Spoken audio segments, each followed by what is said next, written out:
L'Union européenne met la junte malienne sous surveillance.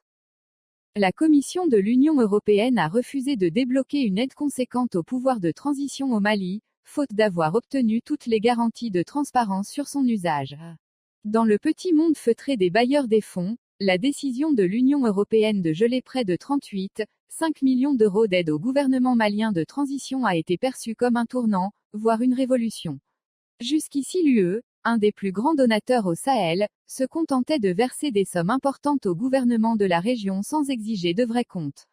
La situation a changé. Pour mettre un terme au détournement à grandes échelles, l'UE exige, entre autres mesures, des autorités maliennes qu'elles fassent transiter par les banques locales le paiement des soldes de l'armée malienne.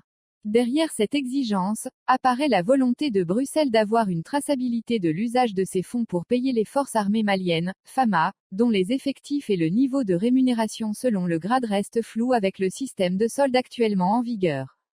Les 7 dernières années, environ 8,5 milliards d'euros d'aide ont été versés aux États du Sahel, Burkina Faso, Mali, Mauritanie, Niger et Tchad, sans qu'on en perçoive la valeur ajoutée sur la vie des populations.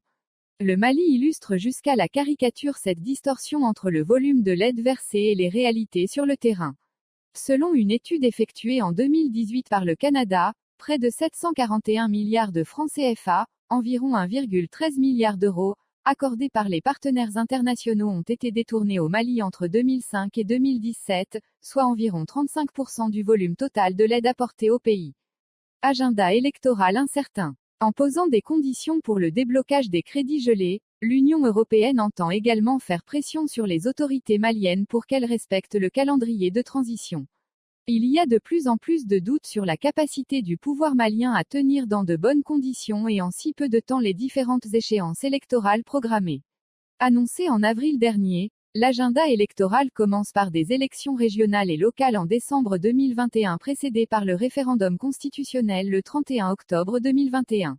Les premiers tours de la présidentielle et des législatives sont censés être organisés le 27 février 2021. Les seconds tours des deux scrutins sont prévus pour le 13 et le 20 mars 2022.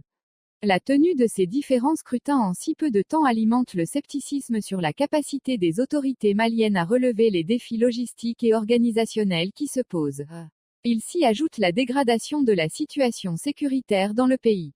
Beaucoup doutent en effet de la possibilité d'organiser sereinement des opérations électorales dans le nord, le centre et même une partie du sud du pays. Reste à savoir si les pressions et l'aide de la communauté internationale obligeront le pouvoir à tenir finalement son engagement de respecter le délai initial de 18 mois de transition. Source, Francis Sahel.